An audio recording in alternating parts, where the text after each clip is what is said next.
day everyone, welcome to the course on next generation sequencing technologies, data analysis and applications. In this class we will be talking about data QC and data trimming. Just to briefly recap, we have discussed data formats and followed by data quality control or data QC. So, in the last few classes we have talked about different aspects of data QC. We have talked about one tool that allows us to do this quality control. So, we will continue that discussion today. We will complete all the quality control measurements that we have, followed by we will talk about something called data trimming. Okay. So, this is a part of the pre-processing step, and this is a very important step before we go into the actual analysis. So, these will be the keywords we will be seeing today: sequence based control, quality trimming and contaminant trimming. So, this is the tool that we have discussed in the last class. So, the tool is FastQC. So, this is a free tool that we use to evaluate the next generation sequencing data. So, this tool allows us to check quality only for FastQ data sets, right. So, for example, Illumina data sets, right, or some other data sets that can be converted to FastQ format. Okay. So, some of the controls we have talked about already, and all of them are based on quality score, right. So, this is something that we have discussed in the last class. We talked about, for example, PAR read quality or PAR base quality, right, and tile quality, all those things we have discussed, and they rely on this quality score, right. So, this quality score comes up the machine, it measures the signal to noise ratio, it gives a measure of confidence in the base call. So, there is another aspect of quality control that we will be talking about today, and this is the sequence based quality control. Okay. So, compared to Q score based control, here the FastQC tool actually looks into the sequence of the data, right. So, whether the data sequence actually makes sense. So, maybe the quality score is very good, but nevertheless you can have some sort of contaminant, right, or some sort of DNA molecules that are not supposed to be there, right. So, they will not show up in the Q score based control, they will appear only when you do the sequence based QC, right. So, let us get started on that part. Let us talk about the sequence based QC in much more detail. So, one of the first parameters that we check is called sequence length distribution, right. So, this is something that is applicable to all platforms that you work with. Here this is an example with Illumina data, right. So, in the last class we are seeing this example with Illumina data. So, in this example we are again seeing this Illumina data. Along the x axis you have the sequence length, and along the y axis you have the number of reads. Okay.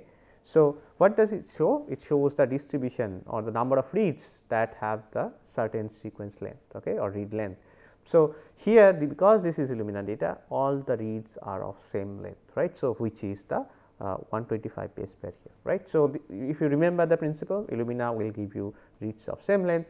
So, that is what we see here, we have 125 base pairs. For other platforms, right, this will vary, right, you will not see this kind of distribution where all reads are of same length. You can see different distributions of read lengths, right. So, what is the purpose of this? It is like that is to check that we have got good read data, right. We have at least a certain length of reads, right. The second measure that we will talk about is something called PAR base N content. Okay. So, what does this measure? So, N means this is an ambiguous base. The sequencer was not able to resolve which base it is, right. So, it does not know whether it is A or G or C or T.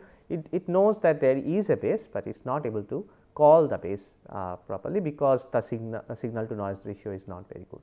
Okay. So, this is something that we want to minimize in our data, right. We do not want many N values in the sequence data, right. So, this is something we will see, right. So, what you have in x axis you have the position in read, right, this is in base pairs, and along y axis you have the percentage of N, right. And in these data what you see is there is a line hugging close to 0, right. So, that is a very good sign, which means we have very few N bases in the data, right. and this is a very good sign that the sequencing was in general good. You have got very good data because there is not much n in your data set. Okay. Also remember, this will also appear in the quality score based QC, right. So, you have, because any position of n will have low quality score, because the sequencer is not able to resolve this base properly, and this is something that will appear in both, right. If you are looking at the sequence based quality control or Q score based quality control, this will appear in both. The next measure is the GC content, right. So, you have studied what is GC content, right. So, this is the percentage GC base in the genome of an organism, right. So, some organisms may have high GC bias, some organisms may have AT bias, right. So, this is something that is there. So, what this tool does, it gives you a distribution, observed distribution of GC content in the reads. Okay. So, this is something what you see here in red. So, the red distribution is the observed distribution, right. So, along x axis you have mean GC content, right. So, for this data it is around 40%, right. So, you see this point here, right. So, it is around 40%. Again this can vary from one organism to another, and along y axis you have the number of reads. Okay. Then you have the blue line, okay, which is the theoretical distribution. So, this is a distribution that is actually generated by the tool based on the data. Okay. Remember, the tool does not know which organism is being sequenced. So, it does not have any idea about the expected GC distribution, right. It simply generates this theoretical distribution from what it sees in the read data. Now, this looks fine, it means it shows like the theoretical distribution kind of matches with the observed data, and most importantly this is a normal distribution, right. So, any departure from normal distribution would suggest there is something wrong, or something else has happened with the data set, right. Now, this distribution can shift towards left or right depending on the organism that you are working with. So, this is something that you can also check yourself, right.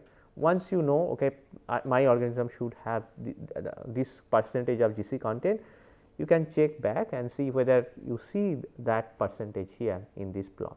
Okay. This kind of like a validation that you are actually getting the right organism data, right. Sometimes as we have discussed during library preparation, you can have contamination from other organisms, right. For example, you are working with primate genome, primate samples, and maybe you got some human contamination as well, or maybe you are working with yeast sample and you got human genome, and if these two samples have different kind of biases, right, GC biases, maybe they will show up here. Then the next measure is power based sequence content. Okay. So, this is something that is again looking at position wise GC and AT content. Okay. So, the earlier measure was overall GC content, right, in the read.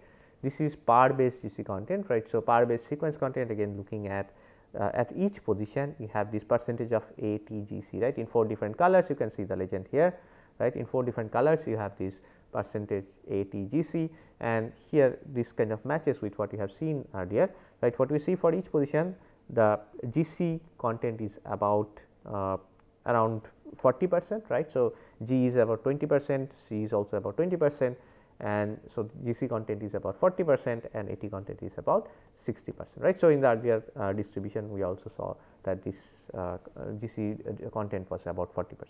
Okay. So, the initial part maybe you might want to see, right, this initial part you see like a lot of fluctuations, right, and as we have discussed, right, when we are discussing the quality control data format, etc., we have discussed, right, in the beginning of the sequencing in Illumina platform you have this low quality score, right, because this is where the sequencer is kind of identifying the clusters, setting the thresholds for signals, etc.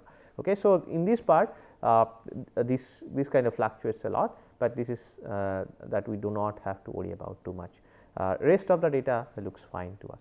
So, there could be different types of duplicate sequences, and we will have a look now what are the different types that you can get especially in Illumina platform. So, one is optical duplicates, where a single cluster is mistaken as 2 clusters by the detector. So, this is something that is kind of a problem with the detector, which instead of identifying a single cluster, it identifies them as 2 clusters. So, we get the same sequence data for these reads.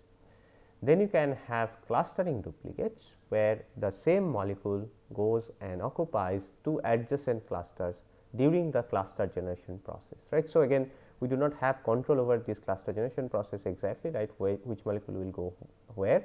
Now, what this might happen, right, you can have same molecule going to two adjacent clusters and they will again give rise to the same read sequence. Then you have the PCR duplicates. So, this is present in all types of platforms where you need to do amplification, right. This actually arises because some molecules are preferentially amplified and then these molecules then go and occupy different cluster locations. And finally, sister duplicates. So, these are actually class of duplicates where complementary strands of the same molecule are found in independent clusters. Now, you might ask like whether these are actually duplicates. So, some programs or tools will mark these as duplicates, whereas some would not mark these as duplicates because they are complementary strand, which means we are sequencing from two different directions. Okay, so what is the problem with these duplicates, right? So, duplicates means they are coming from the same molecule, right? They are not independent molecules that have been sequenced. They are same molecule sequenced multiple times. Now, what would be the problem? So, one of the first problem is that we have problem with detection in single or multinucleotide variants. Okay, so we will discuss this in a lot more detail when we talk about this single nucleotide variant detection, etc. Right. So, the problem starts is like if you have a read that has a mutation compared to the reference sequence, right, and if that read is duplicated, right, or present in multiple copies, right, you might say okay, this mutation appears to be very dominant across my DNA library, right. In reality this could be something else, right. This mutation may be present at very low frequency in the library, but may appear as a very highly frequent mutant in the library, right. So, this is something we will discuss. So, this can happen, right, and also this can cause problems in detection of the actual SNVs or MNVs. And as I mentioned, you also have problems with calculating frequencies of these variants, right, actual frequencies, because duplicate might alter, may kind of inflate the frequency in some cases. It might also cause problem in copy number variation analysis. Again, copy number variation, we are looking at whether there is any change in copy number of a gene or a segment of genome, right. But then if you have too many duplicates for that region, they might appear as amplified or with increased copy number, right. So, this is something we do not want, we want to avoid this kind of situation. Okay, so, we will discuss like how we actually go about it and what could be the actual errors when we have this duplicate data. Right. So, one of the things we do, right, so coming back to this duplicate sequence and duplicated sequences, right, this is something that we have to worry about, right, and we have to pre-process the data if we actually can do that, right. So, before we actually go into the downstream analysis. So, what is also important to note is that this is not really that important for RNA-seq data analysis when you are looking at transcriptome data analysis, because in transcriptome analysis it is expected if you are sequencing at a very high depth, you are doing deep sequencing, it is expected that you will get duplicates, right, because in transcriptomics you are looking at only limited part of the genome, only a small part of the genome, right, the protein coding or mRNA coding regions, right. So, these regions are kind of limited and you can get multiple copies of the same fragment. Okay. So, in RNA-seq we are usually not doing this duplicate analysis or duplicate removal. Okay. Another problem that might occur, and this is something that this tool will look at, is something called over-represented sequences. Okay. So, NGS libraries, you can imagine, right, we are working with big genomes where you have fragmented this DNA into small fragments, and they are likely to be very diverse, right, and you should not see a single read sequence at very high frequency and occurring multiple times in the library, right. And this kind of problems might occur, right, and this program will identify whether there are overrepresented sequences, right, and if they are present, this might mean that there is something relevant biologically, right. There is some important biological phenomenon that has happened that has enriched certain parts of the genome or certain parts or certain genes, etc. Secondly, it could mean there is a contamination, right? There could be a large scale contamination from other fragment into your sample. So, you may have to be careful when you are processing the sample.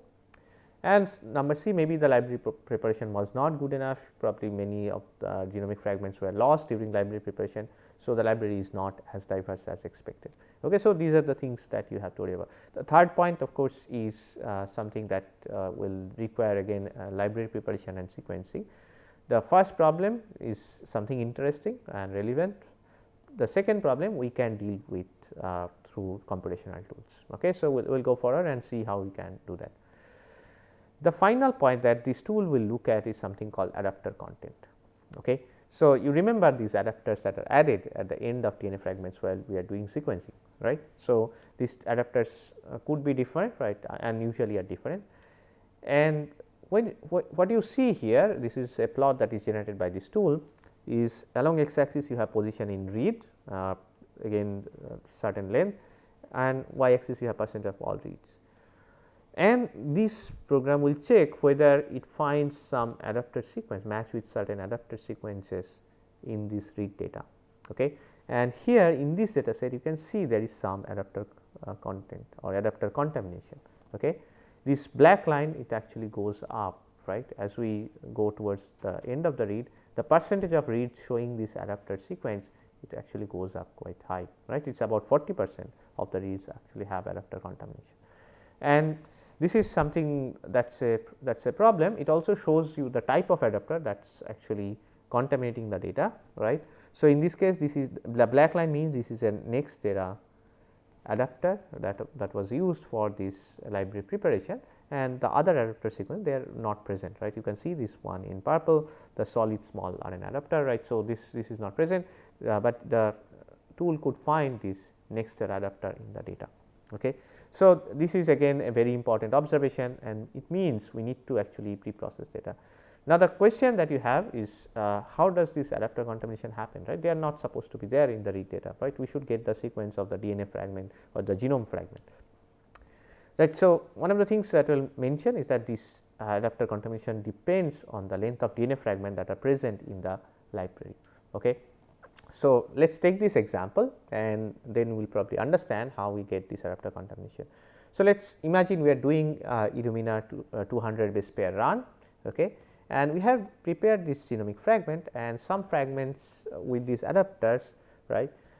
Some fragments are of length, let us say 500 base pair, right. So, here is the DNA fragment 500 base pair length, and you have adapter 1 on one side, adapter 2 on one side, right, on the other side, and you are sequencing, let us say from one side. Okay.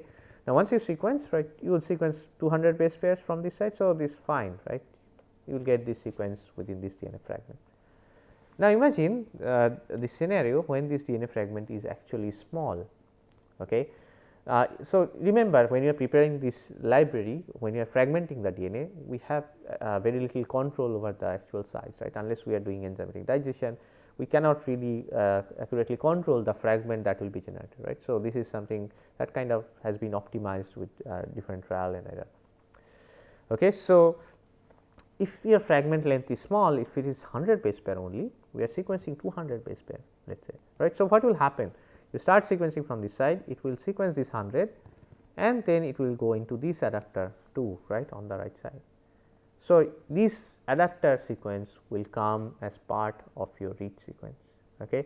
Because the fragment length is small, you end up sequencing the adapters, right. So, this can happen both in single end sequencing or paired end sequencing, right. So, if you are sequencing from the other end also, right, you will end up getting sequence of this adapter along with this yellow genomic fragment, right. So, this will give you this adapter contamination. Right. So, what is the impact of adapter contamination? Why are we worried about this? Right. So, it actually can impact the NGS data analysis, and as you will see, the mapping quality suffers, right. Because the adapter is a unique sequence and there is no match with the genomic DNA, right. So, the program that we will use for aligning these reads back to the reference genome, right, the mapping problem, this might not, the program might not be able to find this adapter sequence in the genome data, right. So, if it does not find, then it might get confused, right, what is happening, that there is no alignment, there is no mapping, and it might actually end up discarding the read from analysis. Okay. So, there might be some issues with the mapping. Okay. So, this is something that is a very important point, right, because mapping actually is the first step for a lot of downstream analysis, right. So, this is something you want to do very well. So, these are some of the quality controls that we have talked about in FastQC, but there are of course other quality control tools. For example, you have FastP, you have HTStream, etc., and again they have their own ways of doing things, they report different measures, but if you are interested, you can of course go and check these sites where you can actually find all the details about these tools. Okay.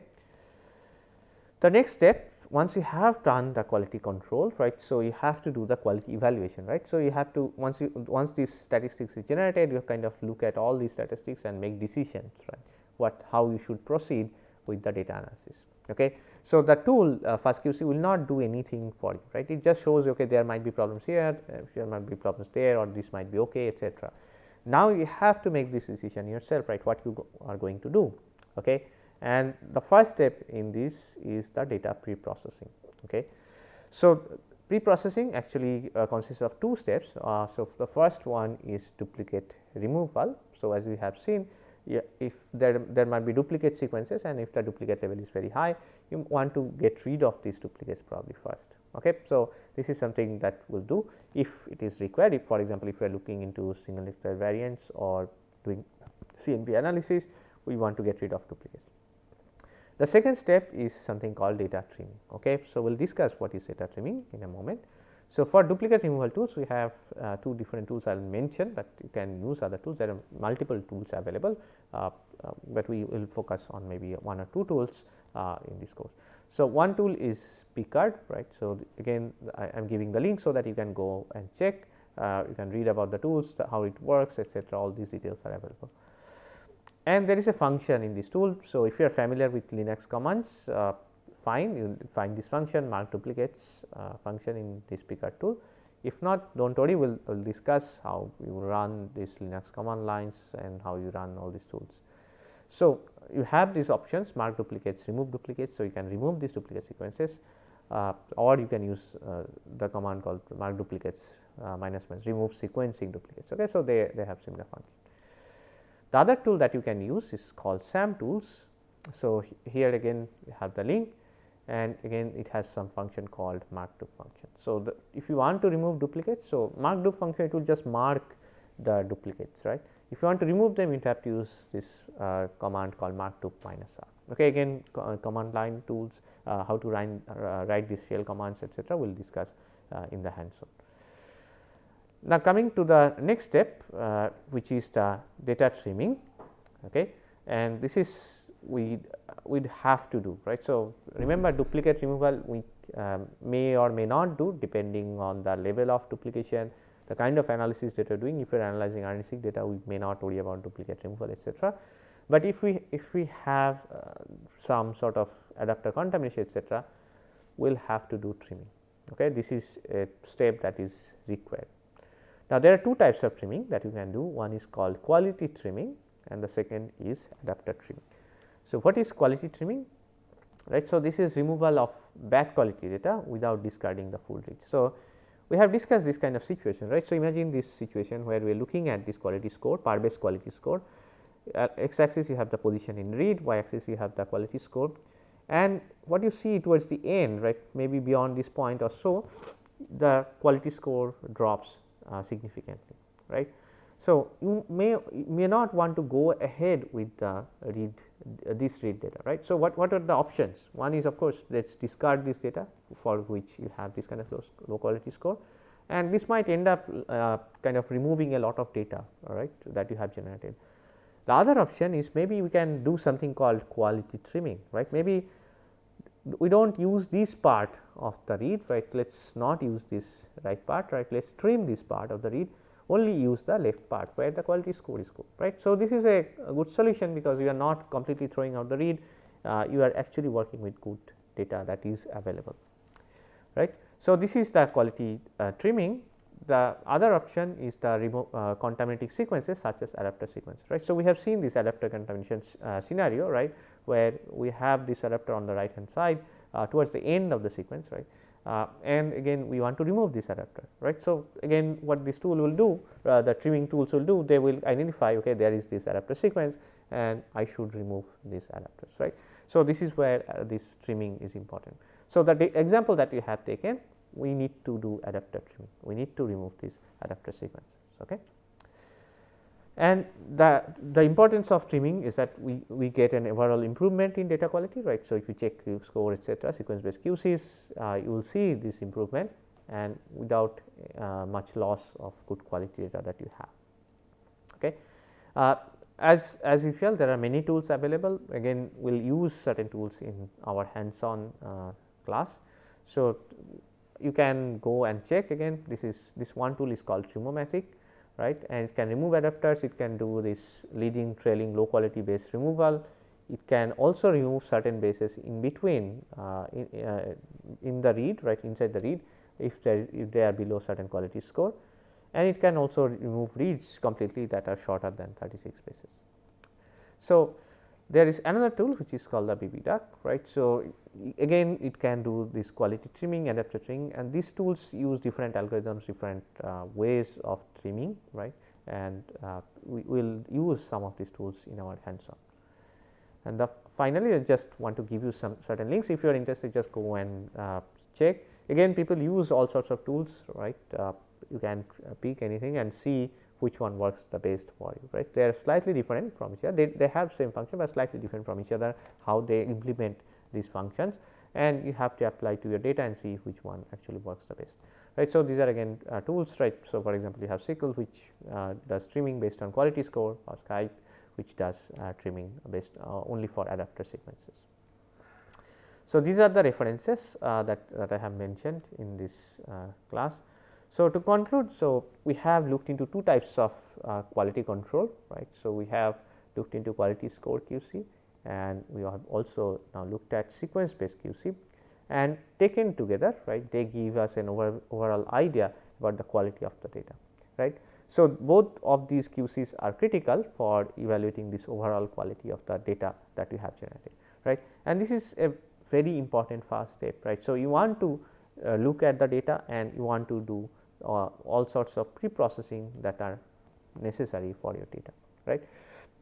We have also seen, right, duplicate reads can have detrimental effects on some of the downstream analysis, right, and again this is something you need to decide whether you want to do duplicate removal and whether it is actually going to affect your results, right, depending on the level of duplication etc. Then we have seen that the adapter contamination happens when the fragment size is small, right. I have given you a schematic, right, how this works, how this happens, right, and this is actually a very common problem with many DNA sequencing projects. You will see this adapter contamination and hence the downstream pre-processing, right. So, the pre-processing where we remove duplicates and we also remove adapter contamination, these are required for correct inferences. So, these steps are really critical for all downstream analysis, right, whether you are going for genome assembly, whether you are going from for identification of mutants, whether you are going from transcriptomics etc. So, for any of this downstream analysis you want to do the first steps, which is the QC, then if required you want to do the pre-processing, and two steps of pre-processing that we talked about, one is duplicate removal and the adapter contamination. So, once you have done this, right, you are now good to go with the downstream analysis, and you can be sure, right, that whatever inferences that come out of this data analysis will be robust and accurate. Okay, so with that I will stop. Thank you.